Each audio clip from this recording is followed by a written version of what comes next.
Hello and welcome to this module where we are going to be talking about files and folders. A file is a block of data that is stored on a computer, usually relating to a single subject. For example, when you type a letter or your CV, you save it in a file. So every time that we are making information or data permanent on the hard drive, we are converting it to a file. There are different types of files. Some of them are called text files, meaning that they only contain text, which is just simple letters, numbers, and symbols. Then you also get other files that contain graphic information, such as photographs or videos. You also get audio files where you can store either music or somebody speaking. Files are a way of organizing your information on the computer so that you separate different topics into their own specific file and location. On the other hand, a folder is also a file because it is stored on the computer. But the difference between a normal file and a folder is that the folder itself contains other files inside it. For example, if you have got files that relate to one customer, you may want to keep them in the same folder. Let's imagine a manual filing cabinet in your office which has suspension folders or any other type of folder. In each folder, you'll be able to put different documents. So you will get a folder probably for sales, another folder for purchases, a folder for employee details, and so forth. So as illustrated here, you have got different folders. Each one of them has got different documents inside. So in a computer, the folder is also called a folder. But these documents inside the folder are what we are now referring to as a file on the computer. Let's talk about something called the directory or the folder tree. In the early days of PCs, when Microsoft introduced the Microsoft Disk Operating System, what we call folders today were referred to as directories.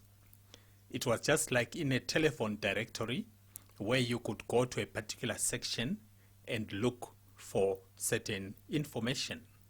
So that is how the information was also arranged on the computer in folders or directories. When you create folders on the computer, you can have one big folder, and then inside it you can have other smaller folders. So the small folders that are inside are called subfolders or subdirectories of the main directory. When we talk of a directory tree, we are trying to represent the parent to child relationship between the folders. So the main folder is the parent, and the folders inside it are the children. When you buy a new disk, it can be a hard disk, it can be a CD, a DVD, or a flash drive. It has got only one folder because it is just one huge blank space. So all that space on that drive is referred to as the root folder. And we represent the root folder using a backslash. So if we want to refer to the root folder on the hard disk C, we write it as C colon with a backslash. So the colon that we put after the C indicates that we are referring to a disk. So whenever the computer sees a letter such as C or D or E followed by a colon, it suspects that we are talking of a disk. Remember, we said when the disk is new, it has got only one huge space, which is the root folder. So it is like a filing cabinet where there are no folders inside it, and each time you bring a new document, you are just throwing in the paper together with the rest. So it becomes difficult to locate the files when they're all just being piled into one big container. So this is the reason why we need to create other folders within the root folder so that we can organize our files better. When we create a folder inside another folder, we have said it is called a subfolder. So each folder or subfolder can contain other files as well as subfolders. In other words, when you go into a folder, the contents of that folder can be normal files as well as other folders. I've put here a simple illustration of a disk which has got a root folder, and the root folder is the total space on that disk. So that is what we call the root folder that we represent with a backslash. So inside this root folder, we have got two folders or subfolders, A and B. So when we are standing in the root, we only see two folders, A and B. Then we open subfolder A, and inside A we see two folders which are C and D. So this green space represents the subfolder A. So inside that subfolder A, we've got two subfolders which are C and D. In the same way, subfolder B has got its own two subfolders which are E and F. So when we consider the subfolder C, its contents are now G, H, and I. The contents of D are J, K, L, and M. So look at this as a premises. For example, you get to a certain property, then the root folder represents the boundary wall for that particular property. When you get inside, you see there are two big buildings, A and B. And then inside each big building, you discover there are two rooms, C and D. Then you walk into C, and you find in C either it is partitioned into three, or in C you find there are three filing cabinets. So meaning that it's like one big box with smaller boxes inside it, and that smaller box is also containing other much smaller boxes inside it. So for you to see what is in I, for example, you first have to open the root folder and you see A and B. Then you open A and you see C and D. Then you open C, and it's only when you are inside C, that is when you can see the folder I. So this is what I've just been explaining, where the root folder is the main folder, and then that root has got two subfolders, A and B. Then A has two subfolders, C and D, and B has two subfolders, E and F, and so forth. When we talk of the directory or the folder tree, we are now referring to a hierarchical representation of the folder structure that we've just been discussing here. What we are now doing is showing the folders at different levels, like a tree. So the hierarchical relationship is similar to a tree that starts as one big trunk at the bottom, then it splits into branches. When you get into one particular branch, it also splits into sub-branches. Let's consider the root folder /. We said inside the root folder we have A and B. Then inside A we have subfolder C and D. And inside C we have got subfolders G, H and I, as illustrated here.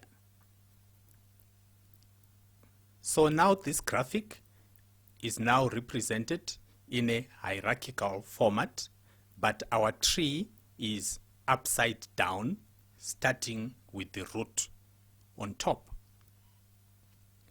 So the root folder is the parent of the next level, A and B. So we say root is parent of A and B, and A and B are children or subfolders of the root. When you take the branch for B, it splits into E and F. So E and F become the children or subfolders of B. Same thing applies to A. It splits into C and D, where C and D are the subfolders or children of A. And we go on and on. So you find that on the computer, this hierarchy can go on for hundreds or even thousands of levels, depending on how complex the file structure is on that particular computer. When we are writing or typing inside the computer, it is not possible to refer to this graphic the way it is. So we need a way of referring to the relationship between, say, folder G, how does it relate to C, and to A, and to the root, which is /. So this is where the file path comes in, because it shows us the path that you must follow starting from the root until you get to G or to any one of these subfolders. So for example, to find this G, you start from the root folder /, then you go into A, and from A you go into C. Then when you are in C, that's where you find G.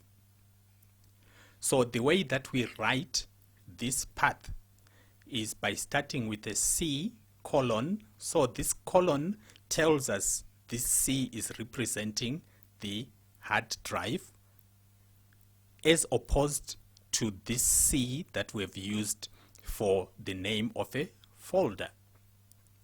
So we start at the hard drive, C colon. This first / tells us we are in the root folder for C. Then in C, we find A. So folder A has got its own root. In other words, the immediate space in folder A is the root folder for that A. So that is why we get the /, meaning that C is in the root of A. Then when we get into C, also the / tells us that we find G immediately in the root of C. So it is C colon /A /C /G. So in real life, this could be C:\personal files \movies \action. So in other words, you are creating folders to organize your personal files. Then inside it, you split music, movies, and so forth. Then when you get into movies, you split it again, say into action, kung fu, comedy, drama, and so forth. So that is the purpose of organizing folders and subfolders in this hierarchical format. So what I've done here is to give you the path for every one of these folders. For A, it is C:\A because A is found immediately in the root of C. The same thing applies to B, C:\B. But whatever we find inside A now becomes C:\A C, C:\A D. And then this last level here, let's take J, for example. J is C:\A D \J. So it becomes easy for you to construct the path for a file when you know the relationship from the root folder down to that specific file or folder. So we can refer to the path for a file or a folder. Let us now talk briefly about the size of files and the capacity of storage devices. So we want to see how we measure how big a file is, or how big data is, or the carrying capacity of a storage device like a hard disk, a CD, a DVD, or a flash drive. The computer uses a byte as the basic unit for measuring data, in the same way that we use a meter for measuring length and distance. A byte is equivalent to 1 character. A character can be a letter from A to Z. It can be a number from 0 to 9, or any of the symbols that can be typed on the keyboard. So when you type any of the letters or numbers or symbols, a single one of them is equivalent to 1 byte. So from the byte, we move to the kilobyte. 1 kilobyte is equal to 1000 bytes. So when you've got 1000 bytes, you have a kilobyte. So you can think of a kilobyte as 1000 characters. From there, we get a megabyte. So the megabyte is now 1000 kilobytes, which is also equivalent to 1 million bytes. The next level is the gigabyte. So you can see that at each level, what we are doing is we multiply the previous unit by 1000. So a kilobyte is 1000 bytes. A megabyte is 1000 kilobytes. A gigabyte is 1000 megabytes. A terabyte is 1000 gigabytes. When we think of the size of our files, we usually think of it in terms of kilobytes, megabytes, gigabytes, and terabytes. files that contain only text, in other words, letters, numbers, and symbols, are usually having a very small file size. You can just imagine when you type a document and you count the number of characters inside it, that gives you the number of bytes. But the moment you start creating files like music files or video files, those files suddenly become very big because you need a lot of information for the definition of music, pictures, as well as videos. So next time you come across bytes, kilobytes, megabytes, gigabytes, terabytes, at least now you understand where all these terms come from. What we're now going to do is to return to our Windows, and then we're now going to start working with files and folders. We will learn how to create, to copy, to move, and to delete files and folders. Then we will create our own directory structure so that we get a simple representation of this folder or file tree as we see it here. So let's now switch onto our desktop.